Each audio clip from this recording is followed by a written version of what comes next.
আসসালামু আলাইকুম, সবাই কেমন আছেন? আমি আলহামদুলিল্লাহ ভালো আছি। তো আজকে আমি আপনাদের সাথে একটা রেসিপি শেয়ার করব। এই রেসিপিটা অনেক এলাকায় প্রচলন আছে, যেটার নাম হচ্ছে হাত ধোয়া ইলিশ। তো এটার জন্য নিতে হয়েছে হচ্ছে ইলিশ মাছ, যেহেতু এটা ইলিশেরই আইটেম, সো ইলিশ মাছ তো লাগবেই। আর তার সাথে নিয়েছি পেঁয়াজ কুচি, এখানে 2টা পেঁয়াজের কুচি আছে, আর প্রায় 8 থেকে 9টা কাঁচা মরিচের এই যে এরকম করে ফালি করে নিয়েছি, লবণ নিয়েছি, সরিষা তেল নিয়েছি, আর 4-5টা হচ্ছে আস্তা মরিচ নিয়েছি। তো এখন এটা দিয়ে হচ্ছে আমি কিভাবে করি আপনারা দেখেন। তো এখন হচ্ছে আমি ওই যে কাঁচা মরিচ ফালি করে রেখেছিলাম আর হচ্ছে পেঁয়াজ কুচি করে রেখেছিলাম, সেটা ব্লেন্ড করে নিয়েছি। আর সেইটার মধ্যেই হচ্ছে আমি হালকা একটু সরিষা তেল নিয়ে নিয়েছি, আর সরিষা তেলটা দিয়ে এখন ভালো করে এটা মিক্সড করতে হবে। এটা হচ্ছে অনেকটা মশলার মতো, আমরা যেমন রোস্টে মশলা কিছুক্ষণ রেডি করে ভিজিয়ে রাখি, রোস্টের মুরগির যে এইগুলো থাকে রানগুলা, তো এইভাবেই করতে হবে। এইভাবে ভালো করে সুন্দর করে মিশিয়ে তারপরে হচ্ছে ইলিশ মাছগুলো এটার মধ্যে ডুবিয়ে দিতে হবে, আর এটা রাখতে হবে প্রায় আধা ঘন্টার মতো। আর আধা ঘন্টা না রাখতে পারলে 20-30 মিনিট, মানে 20 বা হচ্ছে অ্যাটলিস্ট 15 থেকে 20 মিনিট রাখতে হবে। তো এই তো আমি ভালো করে মিশিয়ে দিলাম। এখন হচ্ছে টুকরোগুলো আমি ভালোভাবে মাখিয়ে দিব, মিশিয়ে দিব। আর এই খাবারটা আসলে আমি এর আগে কখনোই খাই নাই। আমার হাজব্যান্ড একদিন হচ্ছে রান্না করে আমাকে খাওয়াইছিল, তো তারপর থেকে ভালোই লাগছে। তো আজকে হচ্ছে ফার্স্ট টাইম আমি ট্রাই করতেছি, ভাবলাম যে একটু ভিডিও করে আপনাদের সাথে শেয়ার করি, আপনারাও শিখেন। আর কার কার এলাকায় এরকম প্রচলন আছে বলেন তো। আর আমাদের এলাকায় এরকম প্রচলন ছিল না, কিন্তু আমি আমার হাজব্যান্ডের কাছ থেকেই শিখছি এটা। তো এই তো আধা ঘন্টা পরে আমি আবার ফিরে আসলাম। তো এখন এই যে আধা ঘন্টা যে ভিজানো ছিল টুকরাগুলো, এগুলো আবার আলাদা করে নিব, আমি আলাদা করে রাখবো। কারণ হচ্ছে এই যে মশলাটা সেটা হচ্ছে আমি কষাবো। অনেকে ডাইরেক্ট রান্না করে ফেলে, কিন্তু আমি একটু কষিয়ে তারপর রান্না করব, যেহেতু এখানে পেঁয়াজ আছে, মরিচ আছে, পেঁয়াজের একটা গন্ধ আছে, গন্ধটা একটু করা লাগবে। কষানোর পরে মানে গন্ধটা যাওয়ার পরে হচ্ছে আমি ইলিশটা দিয়ে দিব। তো এই তো আমি উঠায় রাখলাম।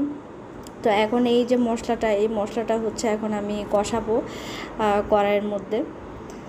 তো এই তো আমি এখন তেল ঢেলে দিচ্ছি, আর সয়াবিন তেল আমি অল্প পরিমাণে দিয়েছি, কারণ হচ্ছে অনেকে সরিষা তেল দিয়ে রান্না করে সরাসরি, কিন্তু আমি সরিষা তেল যেহেতু দিয়েছি আগে, তাই এখন হচ্ছে আমি একটু সয়াবিন তেল দিয়ে নিয়েছি।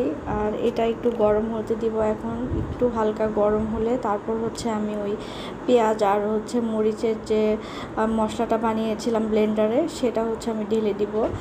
তো একটু অপেক্ষা করতেছি যে গরম হয় কি না। একটু গরম হওয়ার পরে হচ্ছে আমি মশলাটা ঢেলে দিব। তো গরম হয়ে গেছে, আর এখন হচ্ছে আমি মশলাটা ঢেলে দিতেছি। এটা দেওয়ার পরে আমি কিছুক্ষণ এটা কষাবো ভালো করে।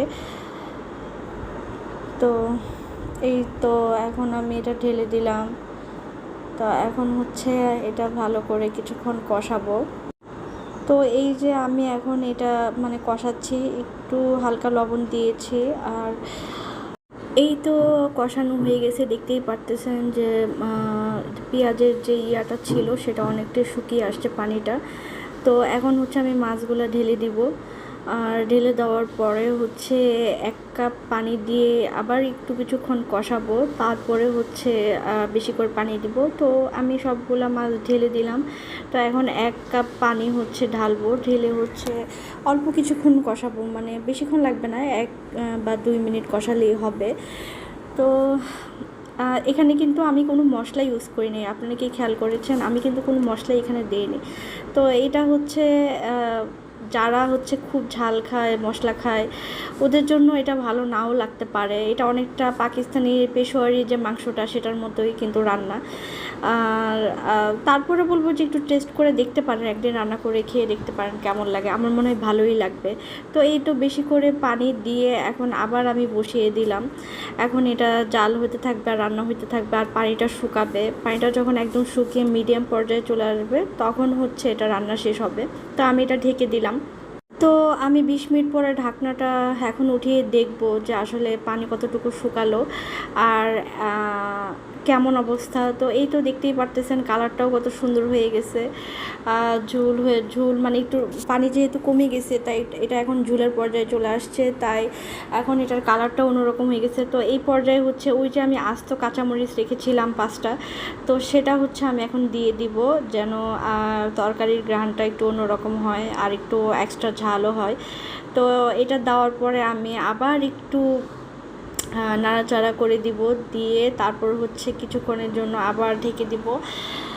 আর এটার রান্নাটা হচ্ছে এইটাই, এখন ঝোলটা শুকাবে তারপর হচ্ছে রান্নাটা হয়ে যাবে।